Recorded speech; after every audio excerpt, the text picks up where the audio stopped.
Ada juga yang bertanya masalah hukum menggunakan Fitolin, yaitu bagi orang yang menderita asma atau mempunyai penyakit asma berpuasa misalnya.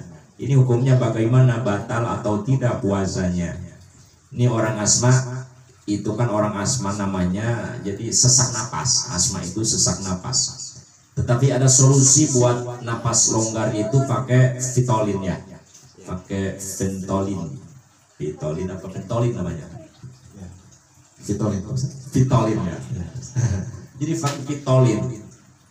Jadi di sini kembali kita kepada pembatalan puasa. Wayuk tiru biduhuli ainin, batal puasanya kalau kita sengaja memasukkan benda cair atau padat kepada jawf, kepada yang berlubang di bagian tubuh kita, di antara salah satunya mulut. Mulut itu bagian lubang dimasukkan sehingga ketelan, dimasukkanlah masuk makanan atau cair. Nah ini Fitolin ini bagaimana? Kan darurat. Orang asma ketika asma itu kan tidak tahu kapan asma datangnya, kapan itu sesak napas datangnya. Lagi puasa dia sesak napas, ingat-ingat dia puasa, aduh saya lagi puasa, bagaimana ini kalau masukin Fitolin? Darurat itu memasukkan. Nah, dimasukkan Fitolin itu bentuknya cair seperti apa namanya itu? Asap ya, seperti asap, bentuknya asap. Batal atau tidak? Nah ini kiasan kepada hukum masalah rokok, asap.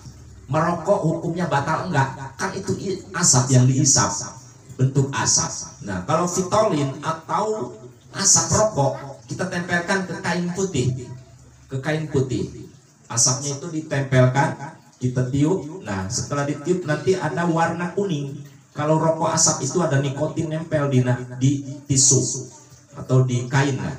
Sama Fitolin juga, ketika kita tiup tempel pasti akan berbekas. Nah kalau kita seperti itu masuk ke hulku, tenggorokan lewat daripada mulut, segar napas oleh karena obat Fitolin itu, batal puasanya. Tapi hukumnya darurat, seperti dikiaskan lagi kepada orang yang kena penyakit ambeien.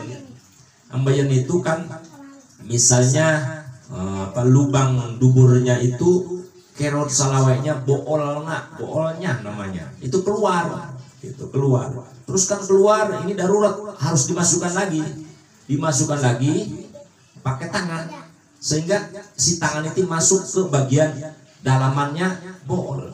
Itu secara hukum asli batal, tetapi secara darurat itu tidak batal puasanya, itu darurat. Asma pun juga begitu. Kalau misalnya darurat, kalau tidak pakai Fitolin kita puasa, nanti kita mati juga asma. Sebab asma ini penyakitnya mendadak datangnya. Ya itu jadi. Nah, tetapi untuk orang yang sakit ini lagi-lagi dibolehkan buka puasa. Kalau misalnya punya keyakinan batal puasa saya, oleh karena ini Fitolin, sebab benda cair masuk ke bagian tubuh bolong, masuk ke bagian hulkumnya, tenggorokan ke sini. Sebab itu kalau tidak masuk ke sini, bagian biasanya untuk Fitolin itu gimana pemakainya, misalnya bisa mensiasatinya, disemprotkan, kita akan disemprotkan, masuk ke sini bagian mulut, terus dihisap oleh, kan begitu tak? Dihisap. Itu memang kemungkinan kalau misalnya tidak masuk jadinya ke bagian hulkum tenggorokan, tidak batal puasanya. Jadi gitu, jadi siasati saja. Kalau misalnya set bagian pinggir, bagian ini.